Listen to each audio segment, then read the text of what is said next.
still feel like lots of people aren't aware of these sorts of nuances when having semi-permanent brows or, you know, toxins and fillers and things. How important is it to help people still feel like them when they're going through things like divorce? And it looked like she'd had something done. Wow. Yeah. So that's the difference it makes. 100%. It's huge. And people just do go, wow, what a difference. Yeah. Oh my God. Because skin isn't just skin. It's your story. And I'm here for it. I'm Kelly Sainer. Are you ready for some Barefaced Chat?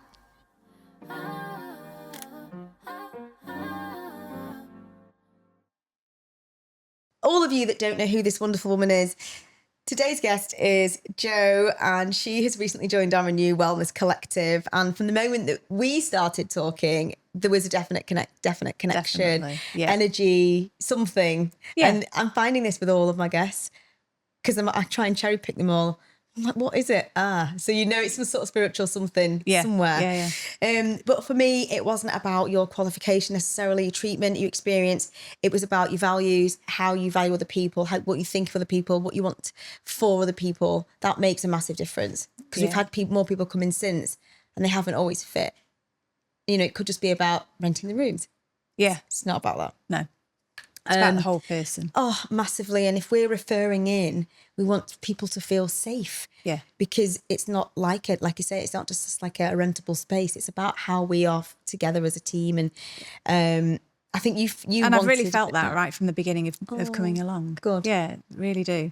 And because I've worked at home for so long, it's been really nice to get out of home and come to work. Yeah, for a change. I think it makes a huge difference. Yeah. Massively. Because I worked from home myself for a bit. I'd just get up and go downstairs and go back upstairs again. And you do get a bit. And it's nice to do it. I really enjoyed it. It's been great bringing up my son and doing that. Yeah. But it's now that he's getting older, it's my time to sort of evolve a bit more. And this is where the permanent makeup came in and what have you. So, yeah. Love that. So let me tell you about her attention to detail, her genuine care, and the fact that she understands and cares about every patient. She embodies all of these things, and it's not been a straight line to get there for you, has it? No. So let me tell you a bit about her then. She started out working as cabin crew, and then has built a successful beauty business, navigated divorce, raised your son, reinvented yourself more than once, and ultimately found yourself in this completely new passion, which is semi-permanent makeup. Yeah. You know, when we say semi-permanent, we'll get into that. Because I know people call it permanent, but it is semi-permanent, but it is permanent at the same time because it's permanent for a longer time. Yeah. So permanent's a really charged word. Yes. It's a really like emotive word because people demand permanency and they're like, well, it's gone. Yeah. Or it's faded. And it depends what pigments you use. Yeah.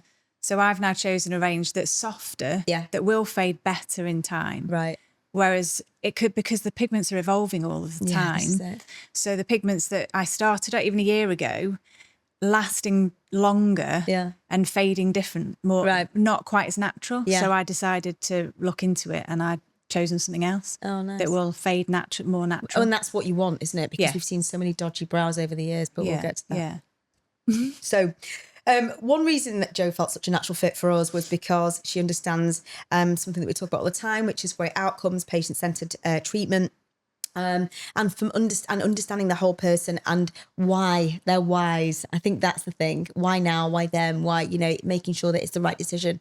It's like a permanent thing. Yeah. That's why. And a lot of people deliberate about it for a long time. A long time. Like I've just had one client who's it's taken her a year. Most of my clients were like, yep, have it done straight away. Yeah, absolutely brilliant.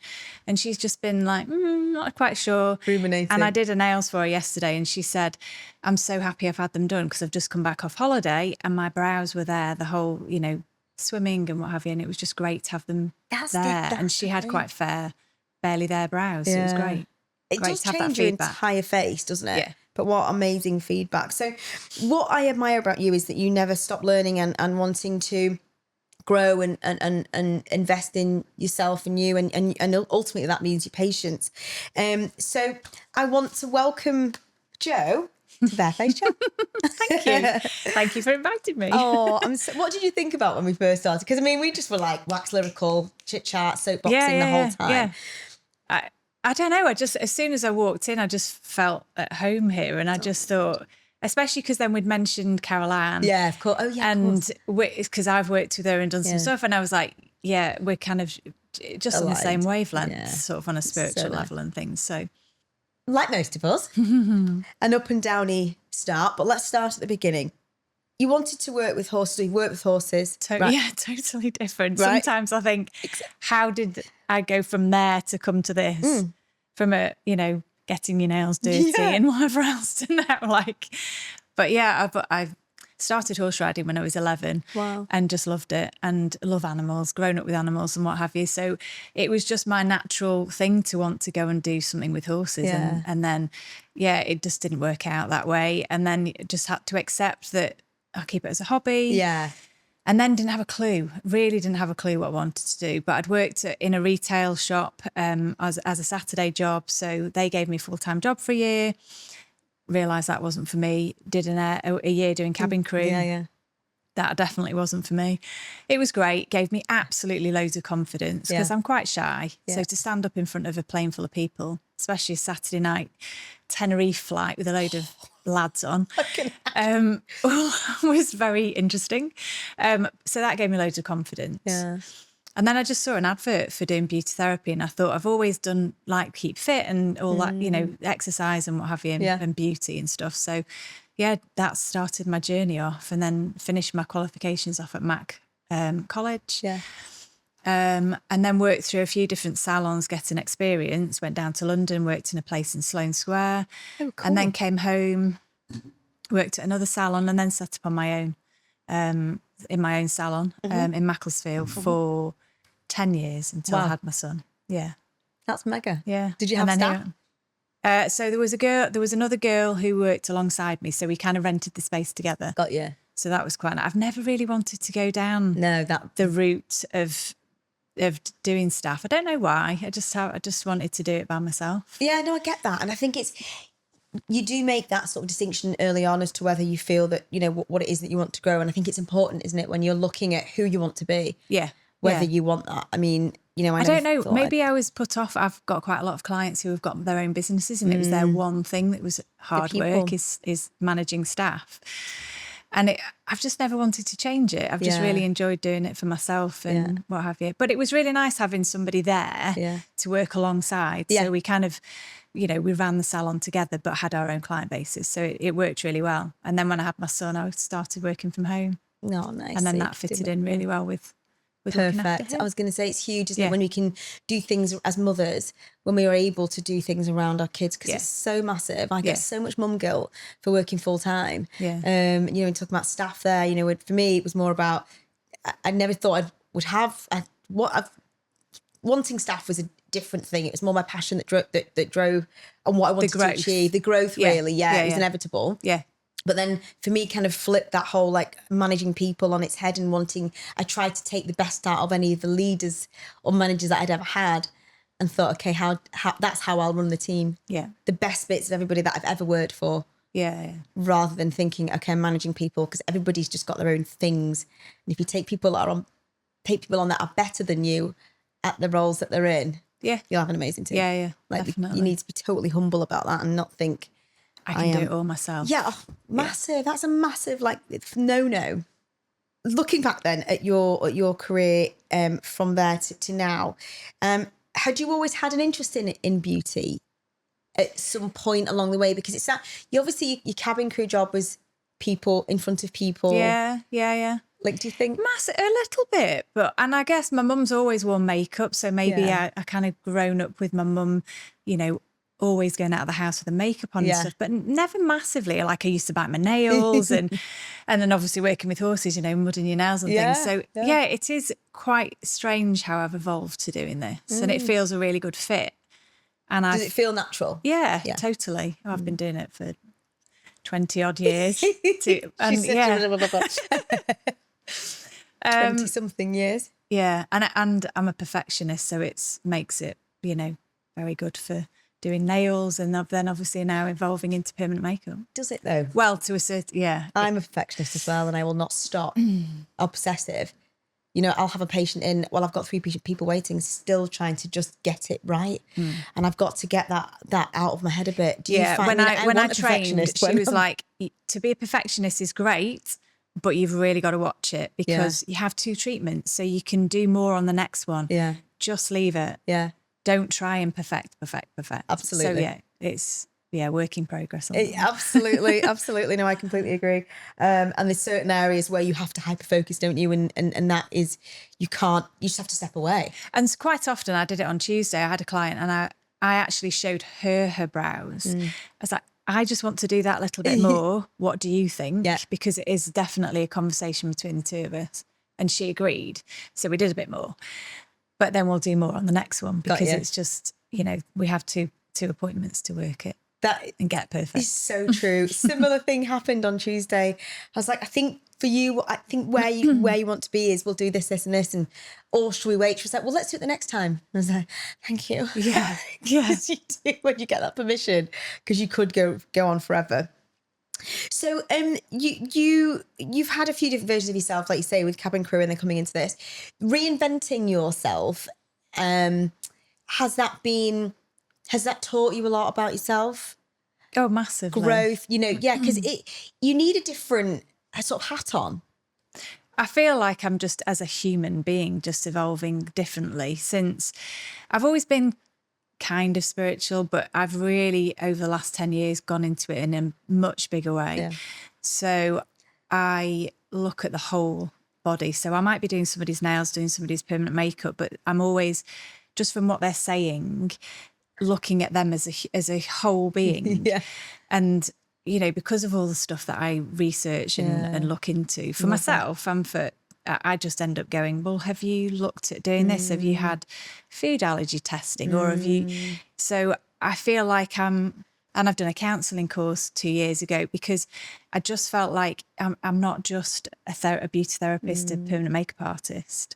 It's deep. It goes deeper than that. 100%. So 100%. You know, whether or not something else will evolve in the next few years to do something different again, you know, still doing the same thing, but evolving it more wholly. I'm not sure. I totally agree. I think you it's because you care, and you see it's not just about doing a job, getting out. No. It's when you're putting a set of brows or eyeliner, or like it's taken a lot for people. I feel privileged when they just choose me. Yeah, absolutely. You know, and you're spending a lot of time with that person, speaking to them, and they give a lot of information out to you. And a lot of people live in a very limited prison of their limited self, and so because of stuff that I've done for me, I feel I'm a better mum, I'm a better daughter, because even we just think the same thing, we just you know, a similar thing, just doing stuff.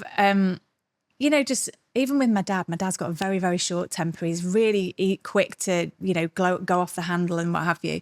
And it's like, Dad, I feel I'm a much calmer person to be able to then go out to everybody else. 100%. And that comes through in my work as well, with how I speak to people. And have you ever not been like that? Yeah. Right. Yeah. So you can see a difference between. And even now I can catch myself where I'm like, oh God, why did I do that? Yeah. But it's quicker, and it's quicker to get over. I would have ruminated on it for days, whereas now it's maybe half an hour or whatever. And I give myself the grace to just go, well, you're human and you're allowed to do that. Absolutely. So I feel and actually it's interesting. Certain people around me have definitely, I'm like, something's changed. But then I think, well, maybe it's me. And then that's changing them. Yeah. Without them knowing about it. Absolutely. Well, it's like the Let Them, isn't it? Yes. It's like, you know, the Mel Robbins Let Them. Yeah, it is. You know, I think that once that penny starts to, you don't react in the same way. Yeah. And I think that's a big thing, like being a mum. Yeah. Been able to just stand back a bit. Yeah, and give them a different way of looking at things. Absolutely. Yeah, for sure. So when you started with the salon business. What did it look like? Was semi-permanent ever a thing that you thought? No, not even in a million years. Right. Again, it was just I've mainly over the last 22 years done nails. I do facials and do other things, but gel nails is what I've done the most. And I think it's because I did art A level at school. I like painting. I like get really accurate with, I do paint by numbers and art and all that kind of stuff. So it just came very natural to me to do it. So that was my main business. Yeah. And then it was watching a TV program with my son on Netflix, Rich House, Poor House, where an entrepreneur swaps place with somebody from a council estate, and they swap budgets and everything for the year for a week. And there's been 2 female entrepreneurs that have been focused on that program, and one of them was an aesthetics nurse, right, and one of them was a permanent makeup artist. And it just set me thinking, having done loads of work on myself anyway about, positive thoughts and everything else. And I was like, do you know what? I could do that. Started looking into the training courses and ended up training with Katie to do it. So that's very cool. Yeah, that's how it kind of evolved. And I think even my son went, why don't you do that? Oh, that's so nice. So that's how it all came about, really. Mega. Well, the thing is, I feel energetically for you, it's a bit more than that. Yeah, from the person as well. Like it's a bit because you look into somebody's soul and you can see what they're about. And I think that's a lot of when you get into this industry about sort of this beautification, but it's a different. I think semi-permanent makeup is a different level because it's on your face. Yeah. Forever near enough. Yeah. And you're giving people, because people hate the way they look in a lot of cases, don't they? And so to be able to give that to somebody is amazing. But I've always, believe it or not, even though toxin and fillers aren't like permanent, I've always approached semi-permanent makeup with a different view. Okay. Yeah. Because it's like forever. Whereas Botox is only for 3 months. Yeah. And, there's like an ending. Yes. Whereas there doesn't feel like there is with permanent a tattoo. makeup. I've only just got over that kind of my mindset. Yeah. I've only just got tattoos because I was like, I was back in the old school days of don't get a bulldog on your arm. Not that was going to get a bulldog on my arm, but that like connotation. But now it's more of an expression. It is. It's nervous. I'm not going to lie. Yeah. I mean, funny enough, actually, Katie did say to me when I was doing it, she was like, you're not nervous. It's like, but I've been doing eyelash tints and, so I didn't feel nervous doing it, because to do eyeliner is quite, it's right on your eyelid. Yeah. I still feel nervous doing it because it is, you are doing something. what you're doing on a person and it's there for a while and they might turn around and go, thankfully nobody has, but say they don't like it. Yeah. What would you do in that circumstance then before we move on? I guess it depends in what context that they don't like it. Yeah. It is always going to be for 5 days darker than how it will heal.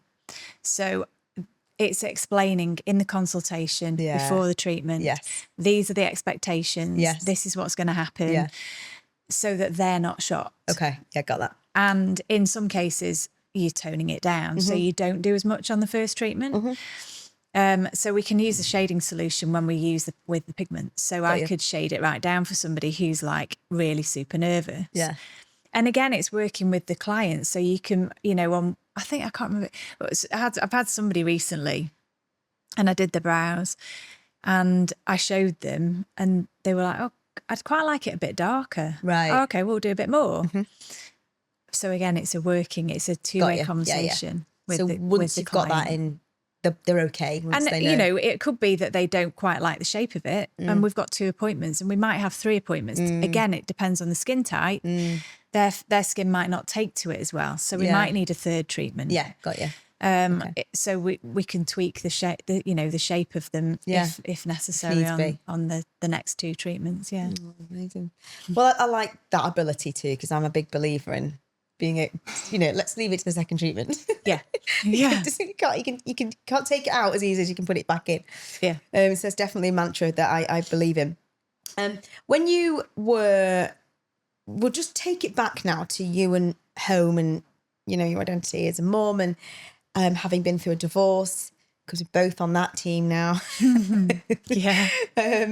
But I don't think people can fully, or people that haven't lived through that, fully appreciate how tricky it is to navigate. Hard work. It's hard, isn't it? It is hard work. You give yourself such a hard time. Yeah. You know, I remember thinking, God, it's judgy. You've just got to be super organised all the time with everything, because my son plays cricket. So at the moment it's cricket season and he has to be somewhere at 5:30. So like the other day I was literally like in between clients making pasta so that he's got tea for on the way there. And you literally, as soon as I get up, it's like, right, breakfast, lunch, him out the door, walk the dog, start work, finish that. Right, I'm mum now, dinner. It is constantly one. And then I think, how am I going to go and do a food shop or in the week? Do I sometimes? Yes, the struggle is real. No, I completely agree. You know, I think it takes a lot, and I think you've done amazingly well to still continue to focus. Something in you is driving you to continue to grow. Well, it's just I want a better life for my son and I, to be able to, you know, give him the opportunities and for me to grow, to do, you know, I'd love to, there's loads of courses I want to do and things like that, and it, you know, it all takes investment, and so it's just an onward sort of journey for me to.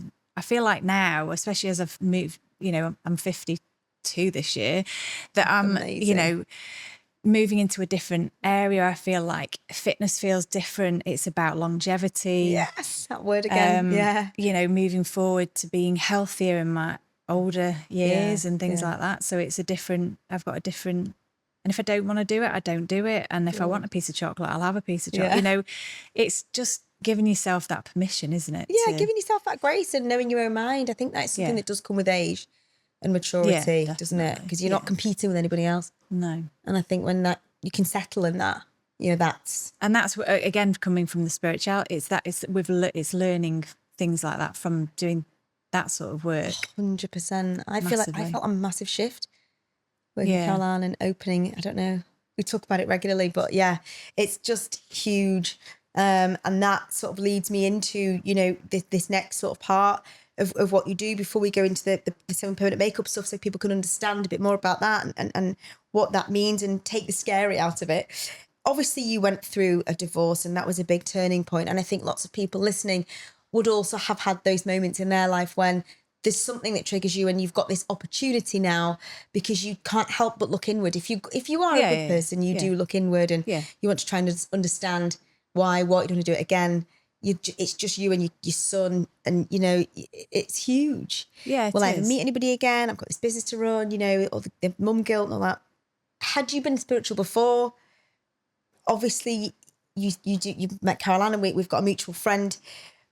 At what point did you think, I need this spirituality? Like, what does spirituality mean to you in this moment for you, in this sort of self-discovery around the divorce? I know it's a biggie, but answer it in whichever route you feel calls to you. There's so much I've still got to learn to be free of, and patterns, and my massive one is communication, is to be able to communicate better. Okay. To not keep it inside. Got you. To, you know, instead of ruminating on it and keeping it to myself, having those conversations and having check-ins with relationships rather than makes sense. Just going, oh my God, and then it comes out, or it doesn't come out ever. Yeah. Because I think that's sat in me, in my body, into, you know, some physical issues over time that I've had. So yeah, it's an onward. I'm only going to get more spiritual. Yeah, I envisage as time goes forward. You do find that, don't you? You definitely find I'm addicted. I'm totally addicted to it. And the other thing that I really find quite hard work, and because I meditate with a group, and I've spoken to my teacher quite a lot about it, is that you end up not losing people, but there's only a certain amount of people who you can have these conversations with. And so you end up like going, I can't say that to that person because they haven't got a clue what I'm on about. It's a bit too woo for some people, isn't it? Yeah. But no, I completely agree with you. And I think that's something that I've learned along the way as well. And Sam and I talk, and we've had this real journey on doing this podcast together. And it feels like it's navigated its way back and forth, and the pendulum swung, and back to sort of everybody that's on it has got some degree of spiritual being, thoughts, connections. You are gravitating to people, aren't you? Yeah. And you have to choose your audience. Because there's a massive, like my meditation teacher would say, 25, 26, maybe 27. There's a huge, massive shift. Carol Ann would say light workers. Yeah. Big egos going away and all the light workers coming in and lightening things and getting rid of the nastiness and what have you, and the wars and everything, and spirituality will become, it's so much bigger, isn't it? You only have to look on social media to see how big it is. Absolutely. Yeah. It's fascinating, isn't it? Yeah. Fascinating. So that's a really nice answer, and I love the way you talked about, like, you know, bringing it back to your son and wanting to better everything and learning your learnings and communication. And I think it's huge that to be able to even... we're on our own. We are, you know, we are just us. And we have to take responsibility for ourselves, don't we? We're so quick to go to the doctors and say, fix me and give me a tablet. Yeah. And we can heal within so massively if we actually looked at ourselves and took responsibility for the way we eat, the way we exercise, the way we drink, whatever. 100% agree. Very similar conversation to this morning, which is amazing. It's fine. This thread happens and the energy's still here. And I find that absolutely fascinating. Honestly, it's mirroring everything that we've talked about. So, okay. Do you think that your spirituality and healing and beauty, and this is very sort of, I would say, psychological as a question, are all linked? So how you approach what you do. I think now every conversation that I have with my clients goes this way, in some way or the other. Yeah, whether they're telling me that they, you know, want to lose weight, that then becomes a conversation. So it's not just about doing the treatment. Yeah, you know, I had a lady in a while ago who's like, I really can't lose weight and Well, how many calories are you eating? Because I did my personal training qualification. We didn't touch massively on nutrition and stuff, but again, because of what I learn and read.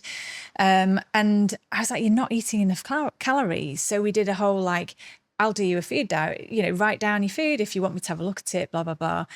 And she was not eating anywhere near enough calories. So I said, you just go home, do some calorie counting and see how you get on. 3 weeks later, you'll never guess what, I've lost half a stone because she started eating more, because our body needs to eat. Absolutely. Otherwise it kind of goes into starvation mode. Yeah. So I think every conversation that I have at some point kind of threads back to, I always lend books out to people. I'm like, maybe try that book. It might be something for you at the minute, or, you know. It's because we're not like this anymore, or we want to kind of open and share and curious. And I think that's huge in this sort of spiritual community. Yeah. Massively. Yeah. And of course you can't just keep it in it's like it's there. I do have to with some people. I have to go to choose your audience. So I love the story that you mentioned when you sent me the details about watching Rich House, Poor House and suddenly thinking I could do that. Interesting story. My journey in life has been like up, down, up, down, up, down. And I remember a year ago, I was invited to go on Rich House, Poor House. And I was like, which one am I? Which family will I be? Because I remember being really, really poor. Not that is a thing. I don't like the word. And I don't like the concept, really. No, I know what you mean. You know what I mean? It's too black and white, too stark, and it's very, very judgy. When I went to Iceland, I remember not being able to afford to buy Ollie, like Cocoa Pops. I had to put the shopping back because my card got declined. Right. You know, I was bankrupt. I was just the lowest, and then built my life back up again. Yeah, to what you've got now. To what I've got now. So genuinely, I hadn't identified with which one they were talking about, because it wasn't about the money's always been in the business, about not been in my pocket. Yeah. So I was like, ooh, which one will I do it? Thank you. Well, because you might inspire somebody to go, oh, I might do that. Yeah. Like I did. But I think what's strange about it is there's this perception, like you were saying, of what is rich and what is poor. And rich for me now as a spiritual light leader. Right, it is, is so much more than that. And I think back in the day I would have put a pound signs to it. Yeah. I would have put a monetary value to richness of tapestry, life experience, who I am and how the kids are doing. Yeah. Does that make sense? Yeah. So I think that was a really lovely analogy though, because you were like, oh my God, this is really what you're doing leads you into that. So what a nice way to look at somebody having shown you an opportunity. Yeah. So that's what sort of gave you the catalyst to go and do this. Now, you could have gone any direction, skin health, but you didn't. No. Can you give me an explanation, or anybody listening an explanation as to that? You've mentioned why. I think it was as well from an artistic point of view. The artistic side, I think that's, say that. Yeah, I think that's where sense. It came from. That makes more sense. And again, going back to the sort of making people feel more whole and what it gives them inside to have permanent makeup. Yeah. Having just done a client, I guess it's my first one I've done. She contacted me about 3 weeks ago, and she just had some treatment done for cancer, and she's starting chemotherapy, and she wanted some eyebrows. Yeah. But she'd contacted me like the week before, and I was like, yeah, of course I'm going to do it for you. Absolutely, 100%. Yes, sir. And it was like, she said, I'm so grateful that you've done it. I'm like, but this is why I've done it. Absolutely. You are the first of many as to why I want to do it. Because for her, she was going to lose her eyebrows, and it, she's quite dark, and it was going to make such a difference to her face. And that's then, so now I need to get in touch with, the Macmillan, maybe the Christie. Absolutely. To, go down that route is at some point, you could just put that on your website. Yeah. Just a section for struggling or have alopecia, going through cancer treatment. You need to just have a section and just give people somewhere to go, because I think you feel so left at sea and out on a boat and isolated, even though thousands of people going through it. It's such a personal journey. Yeah. A shit personal journey. Yeah. But these things that we take for granted every day, I've got like that, the identification face, of a woman with hair and boobs, and it involves, it's so so that is definitely again, one of the main reasons why I wanted to do it. Oh, I love that side of things. Well, you can see that 100%, that you mentioned the artistic stuff about your nails would make natural sense to go down that route. And you are so very human about the way that you approach people. You can only see that your help. And we talked about that because you were going to go on and do the areola. Yes, that is something that I'd like to train in. I need more experience to do that, but yes. Essentially, that's kind of the route you can see. Okay. Yeah. So many people, semi-permanent makeup is seen as a cosmetic treatment. Now, you've just sort of explained that it's a lot more than that. Same with the industry that I'm in. It gets a little bit belittled at times. How do you feel about that? Do you obviously think it's a lot deeper, as do I. Are you happy with that? Do you want to change that perspective? Or is it a cosmetic treatment? I'm not sure. I don't know, is it? I guess it is and it isn't, because, we're using needles and what have you. I don't think it maybe gets as much of a rap maybe as the aesthetic side of it. Yeah. But to find a good, it's hard, isn't it? Yeah. I think it's still recommendation led. Yes. The people who I've done right at the very beginning, I had a list of about 35 on a sort of waiting list when I first trained, and they all have been my clients for a long period of time. Right. And they've been thinking about it. We'd never talked about it, weirdly. Yeah. And then when I mentioned it, they were like, oh my God, I'm so happy, because I've been thinking about it for like 3 years, but I don't know who to go to because I wanted to trust somebody to do it. Absolutely. So it is a trust thing. And I guess because I'm now in here, they trust you to pick me. Yeah, so that's great. Even further, and that makes sense. I actually don't care what other people think, whether it's a lesser, whether they're thinking it's just, you're just having, permanent makeup done because you want to look better. Because that's for me, not, it's a real skill. it is. It is a real skill to have the steadiness of hand, trusting yourself to make this permanent mark on someone's face. Yeah. That's why I don't do it. Because even though I do something that's just a bit different, for me, it's the permanency of it. I just think it's so brave. But you'd think, oh my God, sticking a needle in someone's face and giving them Botox and fillers. Oh God, it's just a different mindset. It is, because I'd be nervous doing what you do. This is the thing. But what a lovely respect that we've got, and understand our limitations of, oh God, no, I would never do that. Because for me, that means X, Y, Z. I'll leave that to somebody that's more than happy to have the skill in that area, 100%. I think more people should think like that. Yeah. Because you think, that's fine, I can pick it up and do it. Anyone can do it, and anyone can't do it. No.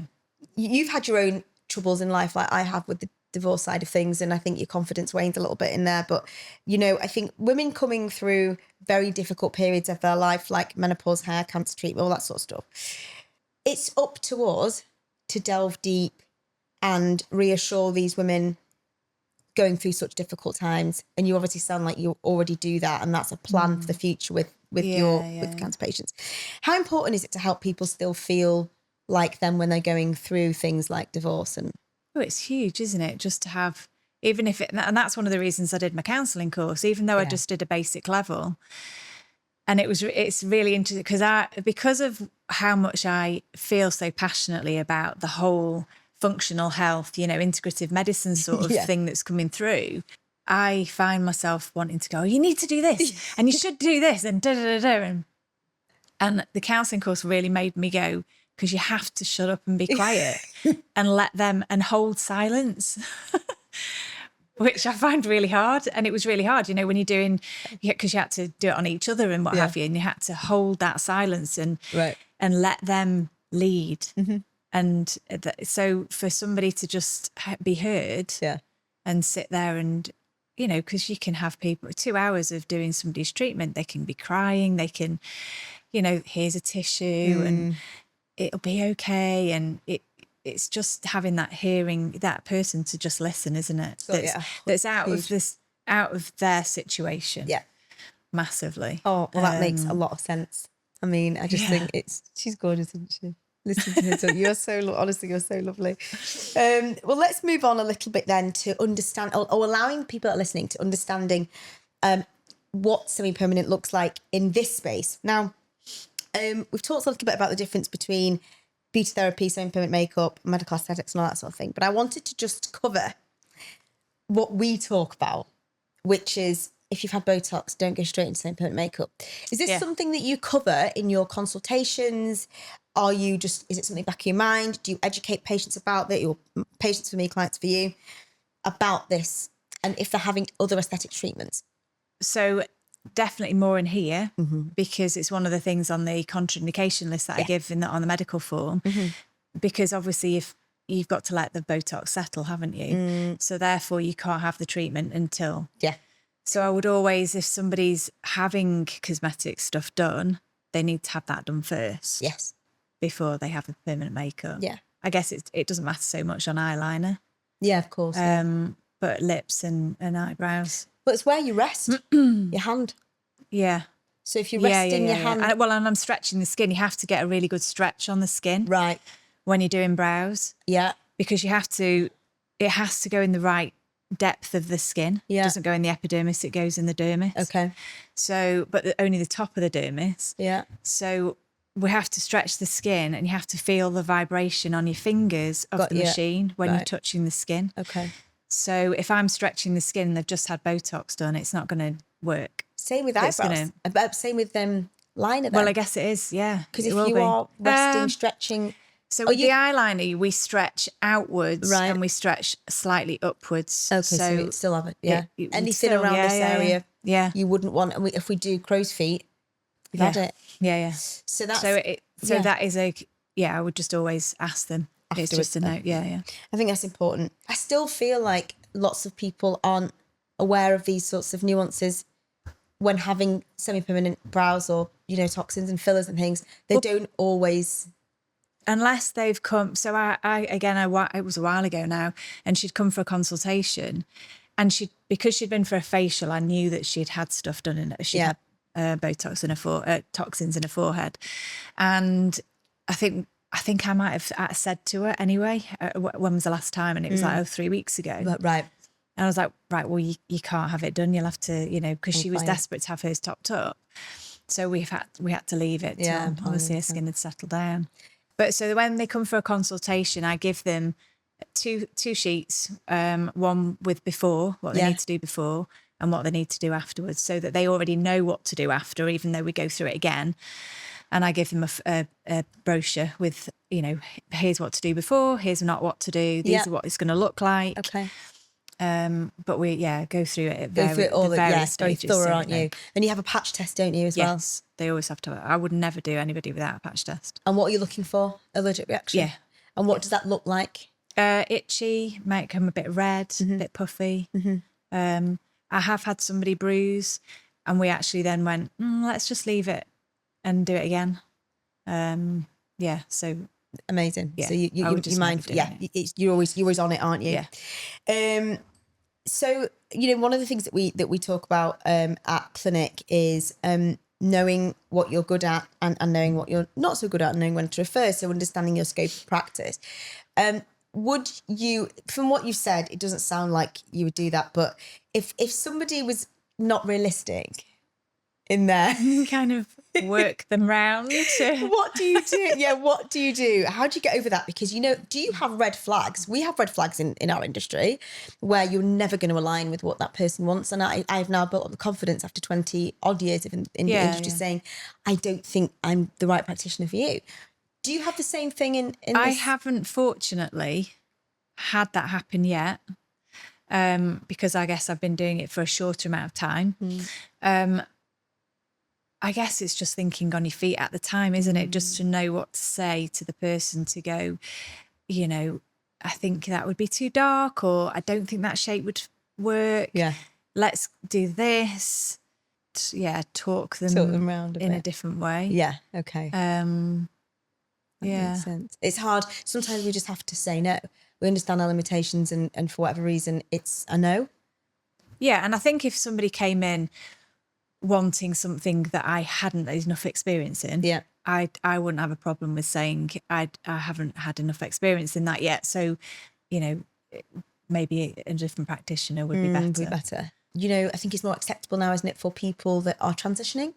I don't know if you've ever, I thought maybe we could have a clinic where we actually bring people in, and I think some of the feminization that is needed when you're transitioning is something that we could look at. And I think that's a big thing, like softening brows. Definitely. Because brow bone, actually when we look anatomically at what makes a male face look male. Yeah. It might be worth looking at these patients as a cohort and seeing. Well, because even men can have permanent makeup with their eyebrows. Absolutely. A lot of men, have sparse eyebrows that can come in and have the treatment. I don't think they would know that though. No. And you need to mix a good colour up for Sam, because he's got a mix of red and if he's thinking about it. She's your woman. So that's the thing. I think maybe you put that out. Yeah, definitely. That's a big deal. We're seeing more and more men in our practice now, and it's. But we talked about it the other day, didn't we? How many more men are we seeing? Well, when I first trained, my partner was like, "You can do mine if you want." I haven't actually done his yet. Wow, that's amazing. But he's looked at his and gone, "I've got a few little patches in mine now. Maybe you could do mine. Maybe I need to do his and then put it on." Because all the pictures we see are of women. Yeah, they are. Even a lip line, very subtle. When they don't want to have, because more and more men are coming to see us for like lip filler and stuff, but not in a in a really subtle way. Yeah. But that might be something that because if they've got beards, or because it's only it is just putting a different pigment in. Yeah. That just makes them look a bit fuller. A bit fuller if it's just on the edge. I don't know. And maybe I'm digressing here, but you've talked about working alongside Christie's Macmillan and stuff. Is this something that will really start to define your work when you move into this sort of serious side? I'm just letting it. How I feel at the moment is I'm just letting it evolve. I'm trying not to was very lucky with my beauty therapy business when I set up, in that I'd worked at a successful salon and a lot of people followed me. So I've not done the whole from scratch setting something up. Right. And again, it's a learning curve of like, just let it be and not rush it. Yeah. Because I can be impatient. So I'm just letting it evolve because I obviously do run my beauty therapy business alongside it at the moment. And I don't know where it's going to go. So I'm not trying to go, it's going to go this way. Yeah. I'd like to do another day. You know, who knows? it would be nice to do it full time, but that's going to take time. And I don't want to rush into doing it. But at the same time, it's quite good because my son's getting to that age where he can do stuff by himself. Absolutely. A bit more autonomous. So he's a bit more, you know, independent now. So I have got more time to spread myself and do things. So it could be that, you know, to go and do talks with the Christie, or I don't know. I'm just open to anything. Oh my God, that's brilliant. That's how it should be. Open to anything.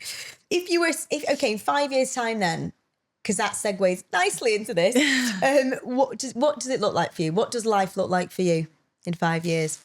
Running, just carrying on doing what I'm doing, really. Yeah. Just evolving myself, spirituality, and you know, just trying to spread the word of, you know, of being healthy and having good health, and just giving people confidence in themselves. Whether that's with treatment or with the chats that we have both together in. Totally get that. It makes such a difference when you can impact somebody's day, world, thoughts. What's the biggest lesson that life has taught you to date? I know it's a big one. It's open-ended. Try your best. To be kind to yourself. Yeah. To listen to yourself. And to be responsible and be responsible for your actions. Yeah. I think the responsibility thing is something that not everybody can recognise. Hard. It's really hard to take a look at yourself and think, God, you know, or I've got things I need to deal with and I need to do them, and they're going to be hard, but I'll become a better person at the end of it. If you're not a knob, you sort of know when you're being a knob, if you know what I mean. Yeah, you are. Yeah, you do, don't you? You do. Yeah, you do. Loads of people think you don't, but you do. Yeah.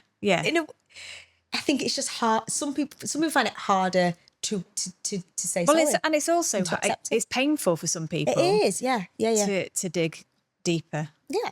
You know, it is. It is. You're right. But you become a better person at the end of it, don't you? 100%. Yeah. So a few Reddit style prompts that we get from people. So people on Reddit are asking these sorts of questions, which I find always fascinating because that's what they're putting out there. Okay. Do you ever go onto Reddit or Quora? No. Okay, no. You've got to I need do to it. Do that. It changes the game because you find out what the people are asking right now about the industry. Okay. So can semi-permanent makeup really improve my confidence?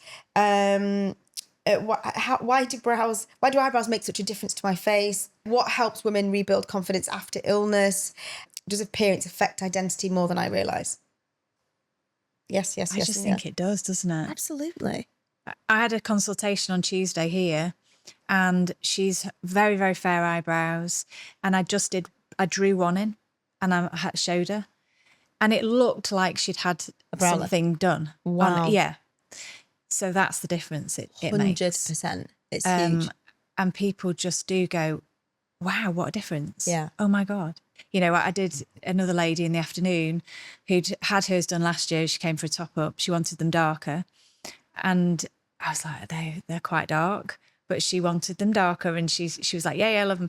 And I got a text yesterday saying that I love my brows. Oh. So it just, and it's quick. It takes, it takes time off your day. You can go on holiday and you look like you're made up, but not made up. I totally get that. It is massive. So many benefits. You go on a dog walk, and I used to draw my eyebrows in, go to the pub, take your hat off, got no eyebrows because it's rubbed it off.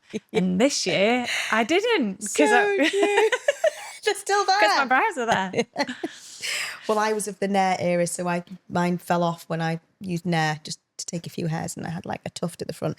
So no more. I will get my brows done with you 100%, guys. I'm telling you all. I will get my brows done with Jo. She's amazing. I trust her. I'm trying to pin her down. She's trying to pin me down. She's good. You have to keep on me. I will. Because you know what my life's like.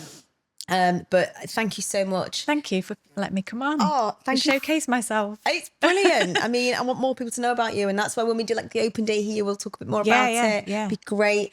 And how important it is when people are having aesthetic treatments as well to get this bit right. Yeah. But I hope you've enjoyed it. Thank you. It's been nice. Good. Loved it. Good. Please visit her website, go and see what she's got to offer, and come in and see us here because she's lovely, easy to chat to. Consultation Central. I mean, Sam's next. Anyway, over and out. Can we all just thank you, Jo? Thank you, Kelly. That's it for today's Barefaced Chat. Thank you so much for listening. If you've loved this conversation, make sure you follow, rate, and share. It really helps more people find us and join the conversation. I'll be back next week with another honest, unfiltered chat. Because skin isn't just skin. It's your story, and I'm here for it.